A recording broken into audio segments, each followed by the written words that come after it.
ज्वारीची भाकरी करत आहे आणि हे असं पीठ चाळून घ्यायचं.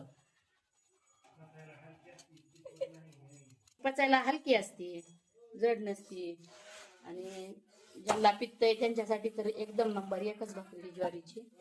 असं पाणी टाकायचं. पाणी किती टाकायचं पण?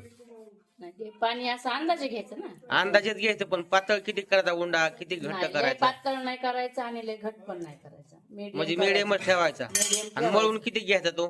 ते चांगलं मळायचं ना. जसं चांगलं नाही मळलं तर काय होतं चांगलं? मग ती भाकरी येत नाही चांगली आणि तिची चव लागत नाही चांगली. मग येत नाही म्हणजे नेमकं काय होतं भाकरीला? भाकरी तुटती ना.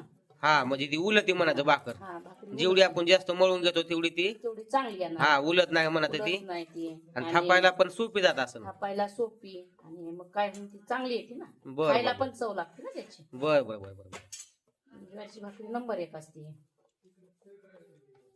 सगळ्यांनाच आणि खायला. ते ही भाकर कोणत्या सीजन मध्ये खायला पाहिजे, कोणत्या नाही ते एकदा सांगा. ही 12 महिने खायची ज्वारीची भाकरी. 12 महिने? उन्हाळ्यामध्ये पण? उन्हाळ्यात पण. उन्हाळ्यात तर सगळ्यात उत्तम. कशामुळे उत्तम उन्हाळ्यामध्ये? कारण ऊन पडलेलं असतं. हा हा हा गहू कसं जड राहतं ना, पाणी पाणी होतं उन्हाळ्यात. हा हा हा. आणि बाजरी उष्ण असते. बाजरी उष्ण असते. हा. हम्म. आणि ज्वारी ज्वारी एकदम हलकी असते.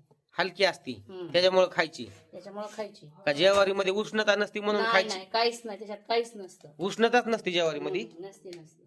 त्याच्यामुळे मग ज्वारी उन्हाळ्यात खाल्ली तर समजा त्रास होत नाही काय त्रास होत शरीराला? नाही, वजन स्टेबल राहतं त्याने, पित्त बी वाढत नाही. पित्त वाढत नाही आणि वजन कंट्रोल राहतं त्याने. बर बर बर बर. म्हणजे सगळेच फायदे ते ज्वारी खाण्याचे. ज्वारीच्या भाकरीमध्ये नंबर 1 पाहिजे. आणि लहान लेकरांपासून ते मोठ्या लेकरांपर्यंत माणसं पोरं आणि ही आता थापून घ्यायची अशी ती गोल गोल थापायची छान. दोन्ही हाताने कशी थापायची आता ती आता काय आम्हाला तर जमणार नाही. हे अशी एकदा थापून नवीन घ्यायची. शिकणाऱ्यासाठी सांगा तेवढं. हे काय असे असं दोन्ही हात हे करायचे, हा, हा, थापायचे मस्त गोल आकार द्यायचा तिला छान असा. आणि ती खाली चिटकू नाही म्हणून काय करायचं, किती पीठ खाली टाकायचं थोडंसं किती नाही? मग ते तो थोडंच पीठ टाकायचं ना. लय पण टाकलं तर मग भाकरी अशी सरकत नाही. हा हा हा. आणि जास्त पीठ टाकलं तर ती हा. सरकती म्हणायचं का? नाही जास्त सरकत. नाही सरकत ना. चिटकती म्हणायचं ती. चिटकती ती. असं थोडं मीडियम टाकलं का मग व्यवस्थित होती. आता ही बघा किती छान भाकरी आणि ती झाली. पातळ किती बनवायची, जाड किती ठेवायची त्या नाही. भाकरीची, जाडी पातळ? मग ते आपले समज खाणाऱ्यावर ना, हा हा हा. कोणाला कशी लागते म्हातारा माणूस असला जरा जाड त्याला थोडी खोप्या, जाड ठेवायची. जाड खोप्या बनवायचा जरा. हा, आणि आपल्यासारख्या माणसांना थोडी मीडियम. बर बर बर.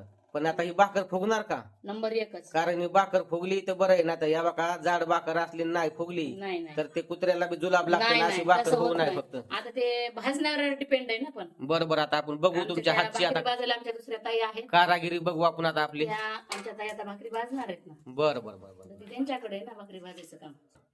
असं पाणी लावून घ्यायचं असतं छान असं. आता पाणी म्हणजे जास्त लावायचं का कमी लावायचं नाही पाणी? नाही, जितकं भाकरीला लागेल तितकं आवश्यक आहे तेवढंच पाणी लावायचं. आवश्यकच तेवढं पाणी लावायचं. एक्स्ट्रा जर पाणी त्याच्यावर लागलं गेलं तर तर? मग ते काढून घ्यायचं आपण हाताने मग. बर बर बर बर बर. म्हणजे आज चुलीवरची भाकरी बनिता हा, म्हणायचं. चुलीवरच्या आमच्या दुरडीमध्ये बघा ना किती सुंदर भाकरी आलेल्या आहेत. बर बर बर बर. आमच्या दुरडीतल्या भाकरी पण बघा किती छान आलेल्या आहेत. हा हा हा हा. नंबर 1 आरोग्यासाठी. जवसाची चटणी बी खाता का ह्याच्यासोबत तुम्ही? ह्याच्यासोबत नंबर 1 हे बघा ही जवसाची चटणी केल्यामध्ये आमच्या. बहिणींनो आणि भावांनो, ही जवसाची चटणी आहे. आणि या जवसाच्या चटणी बरोबर ही ज्वारीची भाकर, चुलीवरची. या ज्वारीच्या भाकरी बरोबर आणि जवसाच्या चटणी बरोबर हे दूध गरम गरम असं खायचं, असं या ताईचं म्हणणं आहे. आता नाही पसली नाही ना भाकरी आमच्या. ही भाकरी आहे ना तशी पसलेली आहे बघा ती मागून. आणि त्याची पालती टाकायची तव्यावर. त्यात छान तव्यावर अशी भाजू द्यायची.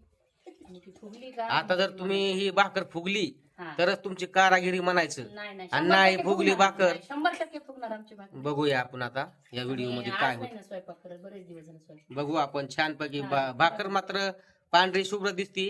आमची ज्वारीची भाकरी आहे. बर बर. बघू आपण गावरान आता. ज्वारी आहे गावाकडची, घरची शेतातली भाकरी आहे. मस्त छान अशी हळू हळू हळू हळू अशी फुगत आहे. आता आम्ही मस्त इस्तूवर दूध पण गरम करणार आहेत त्याच्यावर. आता छान असा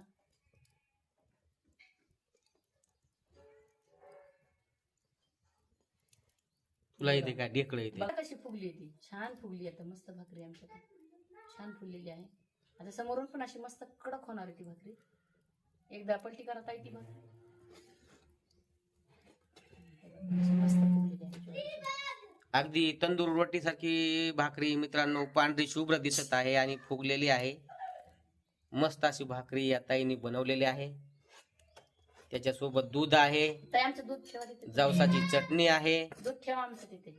अशा प्रकारे गावामध्ये जेवणाची व्यवस्था केलेली आहे मित्रांनो. आम्ही शहरामधून येतो अधूनमधून आमच्या गावाकडे भेट देण्यासाठी. हे दूध आहे. मस्त फुगलेली आहे. ही भाकर बघा कशी मस्त फुगली. पाठीला पोट चिटकलेलं नाही. जर पाठीला पोट चिटकलं तर म्हणायचं भाकर फुगली नाही, नाही परंतु असं काय झालेलं नाही. भाकर मस्त फुगली. गरम आहे त्याच्यामुळे ती फोडा नाही, वाफ निघती त्याच्यापासून, हाताला पुळू नाही. हाताला भाजते ना. ते घालून द्या ना उलटानं. साईडने असं. साईडने उलताना टाका म्हणजे पोळायची नाही ती हाताला. गरम भाकर आहे. हा, तसं फिरवायचं ना. बस बस आता नका हे करू जास्त. हे बघा कशी मस्त भाकर फुगली. पाठीला पोट काय भाकरीच्या कुठं चिटकलेलं नाही. मस्त गरम गरम वाफेवरची भाकर आहे. मस्त एकदम तुम्ही कडक पण आहे, कडक. खायला या. भाकर, मलाईचं दूध आहे हे मस्त पैकी, जवसाची चटणी. तुम्ही पण खायला या मित्रांनो. आणि व्हिडिओ आवडल्यास व्हिडिओला लाईक करा, शेअर करा, कमेंट करायला विसरू नका. तसेच या चॅनल वरती नवीन असाल तर हे चॅनल नक्कीच सबस्क्राईब करा. भेटू पुन्हा पुढल्या व्हिडिओ मध्ये. तोपर्यंत गुड बाय. स्वस्त राहा, मस्त राहा. मस्त